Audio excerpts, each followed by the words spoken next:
গত কয়েকদিন আর আপনাদের সঙ্গে গপ্প করতে পারিনি। আত্মবিশ্লেষণ করছিলাম।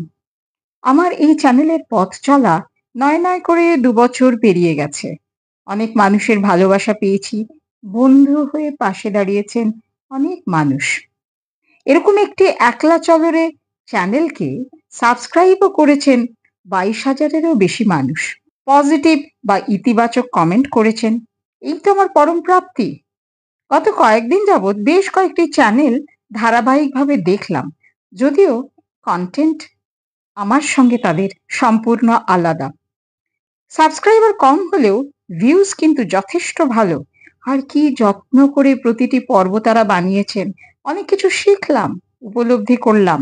ব্যর্থতার ভয় নেই তাদের, অসফল হওয়ার চিন্তা নেই। শুধুই মাত্র জীবনে জয়ী হওয়ার জন্য লড়াই চলছে, চলবে। শিখলাম কি? জেনে নিন। ব্যর্থতার কারণে আমাদের মনের মধ্যে একটা ভয় তৈরি হয়। সেই সঙ্গে থাকে অসন্তোষ, বিরক্তি, না পাওয়ার যন্ত্রণা, আরো কত কিছু। নিজেকে কেমন যেন অপাংতেয় বা বাতিল বলে মনে হতে থাকে। দেখুন, ভয় কিন্তু জীবনের একটা অংশ। চলার পথে ভয় থাকবেই, তাকে অস্বীকার করতে পারবেন না। বরং ভয়কে জয় করতে শিখতে হবে, ব্যর্থতাকে মেনে নিতে শিখতে হবে। আমার প্রথম পাঠ, ব্যর্থতাকে মেনে নিতে শিখতে হবে। কোনো কাজ করতে গেলে অনেক সময় বারবার আমরা ব্যর্থ হই, কিংবা দেখা যায় একটা কাজ খুব সাফল্যের সঙ্গে করছেন, হঠাৎ করে পিছিয়ে পড়লেন, প্রতি পদক্ষেপে ব্যর্থ হচ্ছেন, আত্মসম্মানে আঘাত লাগতে থাকে। সেটি তো স্বাভাবিক। কিন্তু এক্ষেত্রে নিজের ব্যর্থতাকে মেনে নিতে হবে, নিজের ভুলের জায়গাটাকে বিশ্লেষণ করতে হবে। আপন হতে বাহির হয়ে বাইরে দাঁড়া, নিজের থেকে নিজে বেরিয়ে এসে দ্বিতীয় ব্যক্তি হয়ে বিশ্লেষণ করতে হবে, কোথায় আমার ভুল হচ্ছে, কোথায় আমাকে সংশোধন করতে হবে। জীবনের প্রতিটি ক্ষেত্রে ব্যর্থতাকে যদি আমি মেনে নিতে শিখি, তার সঙ্গে লড়াই করতে শিখি, ওই অনেকটা সেই গানটার মতো, ঝড়ের মুখোমুখি দাঁড়াতে হলে আমি দাঁড়াবই। আমি যদি ব্যর্থতাকে চিনতে পারি, তাহলে আমি লড়াই করার শক্তিটাকে নিজে বাড়াতে পারবো।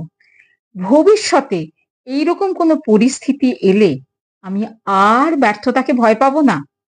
আমি লড়াই করে জিতে দেখিয়ে দেব। আমার আত্মবিশ্লেষণের দ্বিতীয় পাঠ বা উপলব্ধি, বাধা বিপত্তির মোকাবিলা করতে আমাকে শিখতে হবে। যে কোনো কাজ আমরা করি, যেমন ধরুন এই ভিডিওগুলো বানাই, তার আগে একটা আগাম পরিকল্পনা থাকে। কোন বিষয় নিয়ে, স্বাস্থ্যের কোন বিষয়টা মানুষের জানার দরকার, সেই বিষয়টা আগে পছন্দ করে নিই। তারপরে প্রয়োজন মতন স্ক্রিপ্ট তৈরি হয়, এবং এই স্ক্রিপ্টগুলো সম্পূর্ণ বিজ্ঞান নির্ভর। নিজের মনের ইচ্ছে মতন কিছুই করতে পারবো না, কিন্তু যাতে দর্শক এবং শ্রোতাদের মনোগ্রাহী হয়, সেইভাবে স্ক্রিপ্টটাকে তৈরি করতে হবে, যাতে সহজভাবে অচিকিৎসক মানুষরা চিকিৎসার বিষয়টাকে বুঝতে পারে। স্ক্রিপ্টটা তৈরি হলো, এবারে ভয়েস ওভার বা ভিডিও করা হলো, তারপরে এডিটিং হলো। সেটা একটা দীর্ঘ সময় সাপেক্ষ ব্যাপার। এত কাজের মধ্যে এক এক সময় মনে হয় ছেড়েই দিই, কারণ পুরো কাজটা আমাকে একাই করতে হয়। আমার প্রফেশন আছে, আমার পাবলিকেশন হাউস আছে, আমার এনজিও আছে, আরো ৫টা কাজ আছে। প্রতিটি পর্বের জন্য দরকার হয় চিন্তা ভাবনা, গবেষণা। উপলব্ধি করলাম, যারা বাধা বিপত্তির সম্ভাবনা মাথায় রেখেও পজিটিভ মন নিয়ে কাজের পরিকল্পনা করেন, তাদের সফল হওয়ার সম্ভাবনা অনেক অনেক অনেক বেশি। কারণ মানসিক প্রস্তুতি আছে তো, যে যতই বাধা আসুক আমরা করব জয়। তৃতীয় পাঠ বা উপলব্ধি, ছোটবেলা থেকে বাবার কাছে শিখে এসেছি, যেটুকু সাফল্য পাও সেটিকে উপভোগ করো, উদযাপন করো। ব্যর্থতা তো জীবনে থাকবেই। আমাদের কারোর জীবনে সবটাই সাফল্য আসে না, কিন্তু যেটুকু সাফল্য আসে সেটুকু আনন্দ করে উপভোগ করতে হবে। ব্যর্থতার সিঁড়ির ওপরে সাফল্যের প্রলেপ লাগিয়ে দিতে হবে, তবেই তো একদম সিঁড়ির সর্বোচ্চ ধাপে পৌঁছতে পারবো। জানেন, এতে কিন্তু আত্মবিশ্বাস বাড়ে। চতুর্থ পাঠ বা উপলব্ধি, ব্যর্থতা থেকেও শিক্ষা নিতে হবে। যারা সফল হয়েছেন, প্রতিটা মানুষের জীবনী পড়ে দেখবেন, তারা কিন্তু ব্যর্থ হতে হতে হতে হতে আলটিমেটলি সফল হয়েছেন। বহু সফল ইউটিউবার বলেছেন, আমরাও একসময় ব্যর্থ হতাম, আমাদেরও এসব সমস্যা ছিল, কিন্তু আজকে আমরা সফলতম। কিভাবে? ব্যর্থতা থেকেই আমরা শিক্ষা নিয়েছি। আমি প্রবীণ মানুষদের সঙ্গে মিশতে ভীষণ ভালোবাসি। কেন জানেন? তাদের অভিজ্ঞতা থেকে নিজেকে সমৃদ্ধ করি।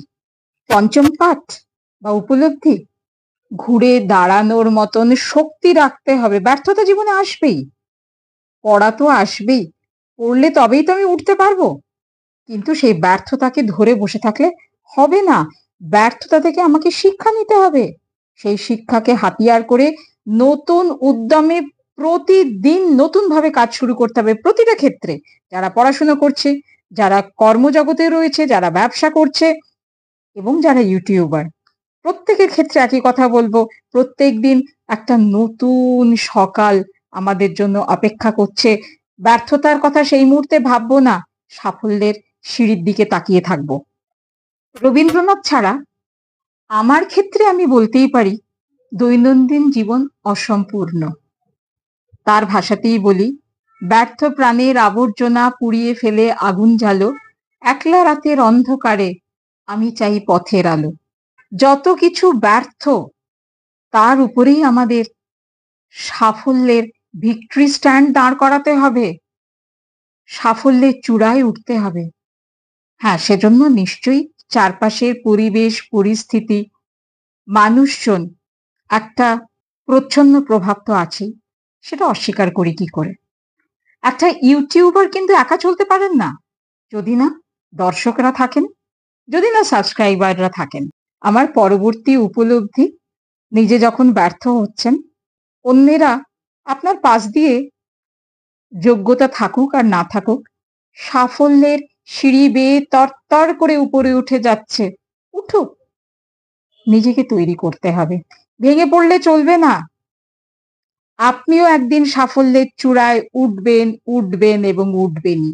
সবাই খুব ভালো থাকবেন এবং জীবনের প্রতিটা ক্ষেত্রে এই বিষয়গুলো যদি মনে রাখেন, এমনকি সাংসারিক ক্ষেত্রেও ভালো থাকবেন এবং অন্যকে ভালো রাখতে পারবেন। সবাই খুব ভালো থাকুন, আনন্দে থাকুন, সুস্থ থাকুন। ভিডিওটা যদি ভালো লেগে থাকে তাহলে অবশ্যই কমেন্ট করবেন। ওম শান্তি।